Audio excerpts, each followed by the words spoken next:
Hola, soy Daniela Muñoz, médica, filósofa y activista. El tema de hoy es el tratamiento hormonal de confirmación de género.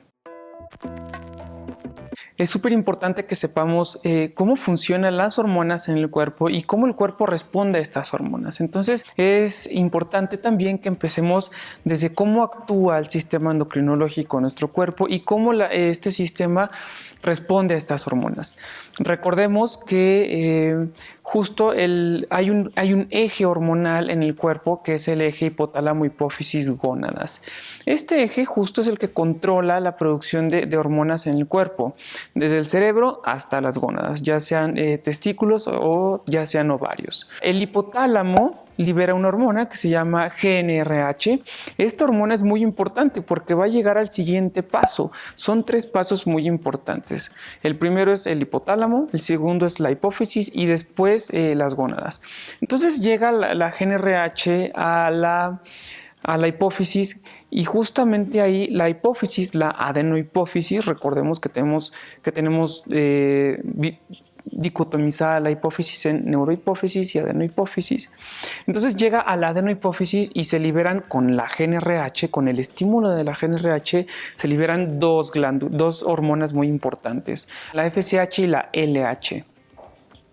Entonces, estas dos hormonas van a llegar a las gónadas y van a hacer muy a grandes rasgos, se terminen de madurar los ovocitos y se produzca también progestágenos y estrógenos, y en las personas con testículos se produzcan espermatozoides y testosterona.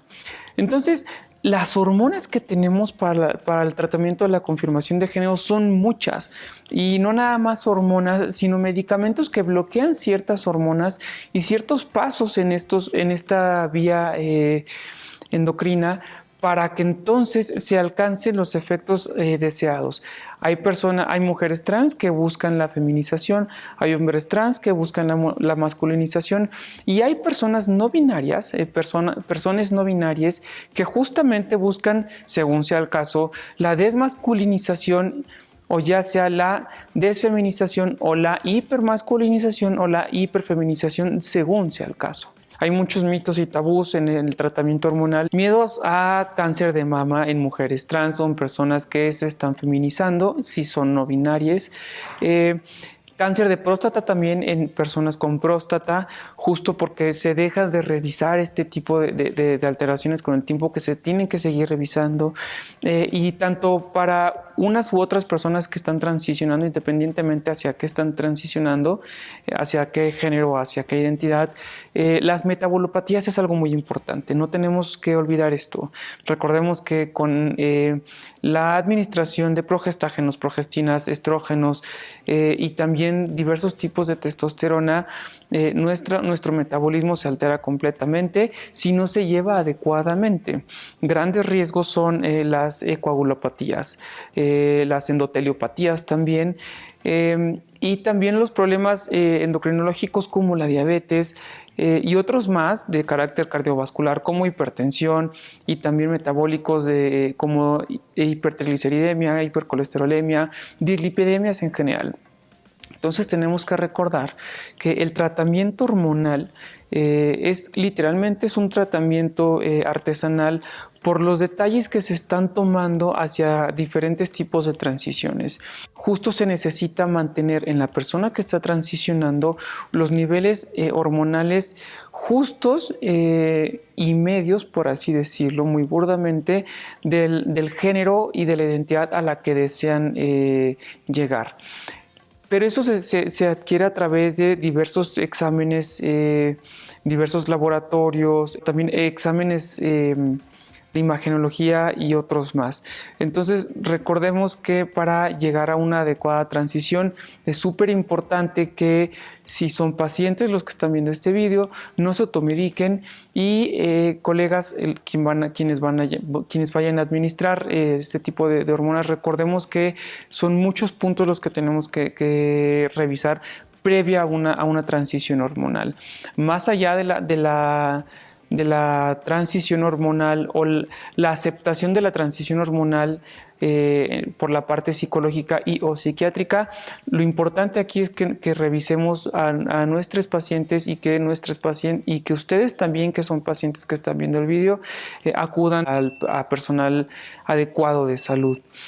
Recordemos que debemos no tener situaciones metabólicas importantes o metabolopatías como diabetes en cierto grado, hipertensión también en cierto grado, obesidad en algunos grados también, hipertensión y también, que es muy importante que no se nos olvide, antecedentes ya sea personales o familiares de algún tipo de cáncer, cáncer de ovario, cáncer de mama, cáncer también de endometrio, o personas con testículo, cáncer de testículos, cáncer peniano, cáncer de próstata, también cáncer de mama en personas con testículo, ya sea personal, historia personal o historia familiar. Revisar también que no haya, de momento, previo a iniciar algún tratamiento hormonal, recordemos que no debemos de tener alteraciones del espectro psicoafectivo. Si las hay, deben de estar controladas. Entonces, si hay alguna alteración psicológica, psiquiátrica, psicoemocional,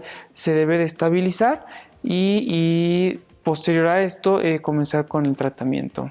Recordemos también que la batería de fármacos que tenemos para nuestros pacientes es muy grande. Si son pacientes los que están viendo, repito, recuerden que hay muchos medicamentos que se pueden adecuar a cada situación y a cada paciente, porque no todos los pacientes, no todos los pacientes pueden recibir el mismo tratamiento. Por ejemplo, para las personas que quieren una transición hacia lo masculino, o para hombres trans o personas transmasculinas, que no es lo mismo, el tratamiento hormonal se podría decir que es un poco menos complejo que los que a la postre voy a mencionar. Pero recordemos que en este tipo de pacientes y en este tipo de situaciones no nada más hay una testosterona y que no nada más se trata de dar testosterona. Recordemos que hay diferentes tipos de testosterona, diferentes administraciones, y que según la administración de la testosterona, según la dosis, según el tipo de testosterona, los resultados pueden ser unos u otros, pero también las complicaciones médicas pueden ser otras. Entonces son varios tipos de testosterona los que tenemos a la mano, y también varios tipos de bloqueadores. Recordemos que los bloqueadores tratan de bloquear ciertas vías de ciertos puntos de estas vías que comentamos al principio. Puede ser que se bloquee directamente en ovarios la producción de progestágenos y estrógenos, que se bloqueen los receptores de estrógenos o progestágenos, o que se bloquee la liberación de LH y FSH en adenohipófisis, o bien que se bloquee justo la liberación de GnRH con bloqueadores como leuprolide o gosereline. Ahora, rápidamente en el tratamiento de las personas que quieren feminizarse, o las mujeres trans o las personas transfemeninas, el medicamento es un tanto más complejo. Tenemos varios tipos de estrógenos y de estradioles que se pueden administrar por diferentes vías. Vía cutánea como cremas, vía cutánea también como parches, o subdérmicas también, o incluso aerosoles, que es la nueva terapia que es muy prometedora. Los efectos adversos son mucho menos. Los niveles en sangre de estradiol, de 17 beta estradiol, que es el estradiol que más se recomienda, se mantienen niveles fisiológicos más estables. También hay estradioles intramusculares, que son los que tenemos que evitar, porque son los que más causan hepatopatías y también problemas metabólicos como resistencia a la insulina o intolerancia a la glucosa, y algunos otros más como dislipidemias. Además de los estrógenos, tenemos progestágenos y progestinas. Recordemos que hay muchos tipos de progestinas. Hasta ahora son 4 generaciones de fármacos de progestinas, y en cada uno hay cerca de 10 o 15 progestinas diferentes, y cada una tiene su efecto muy particular. En un principio, no olvidemos que las progestinas se trataban de administrar en este tipo de situaciones para bloquear justamente la liberación de FSH y LH en adenohipófisis. Sin embargo, en estudios y en las guías más actuales no se recomienda este tipo de fármacos. Pero rápidamente hay diferentes tipos de progestinas. A veces se da, a veces no se da, según el paciente, según la paciente o según el paciente. Y recordemos que hay progestinas que debemos de evitar si queremos efectos feminizantes, como el levonorgestrel, que sí es una progestina bastante eficiente en lo que buscamos en la liberación de estas vías. Sin embargo, no olvidemos que es, por ejemplo, la progestina más masculinizante, tiene los efectos androgénicos más fuertes. Por otro lado, tenemos otros tipos de progestinas como el dienogest, que es por lo contrario, bloqueador de los andrógenos. Sin embargo, los efectos psicológicos, emocionales y psiquiátricos que llega a producir son bastante frecuentes y bastante intensos. Entonces, no se recomienda el uso de progestinas, pero recordemos que los tenemos a la mano si es que se necesita. También tenemos bloqueadores de testosterona de diferentes niveles. Los bloqueadores de testosterona tenemos dos tipos principales, que es la ciproterona, que es una progestina, y la espironolactona, que en un principio era un diurético, se utilizaba para la hipertensión, todavía se utiliza. Sin embargo, sus efectos se han visto más positivos y más adecuados en este tipo de tratamientos. ¿Sale? Es mucho más barato la espironolactona versus la ciproterona y mucho más segura la espironolactona versus la ciproterona. Solo recordemos que con la espironolactona debemos estar monitorizando muy de cerca el potasio, porque es un ahorrador de potasio y podemos provocarle una hipercalemia a nuestros pacientes. Y bloqueadores de otro tipo también, como bloqueadores de la GnRH, que son la goserelina y la leuprolide, son fármacos muy buenos con muchos menores efectos adversos. El único inconveniente con estos fármacos es que el precio es muy alto.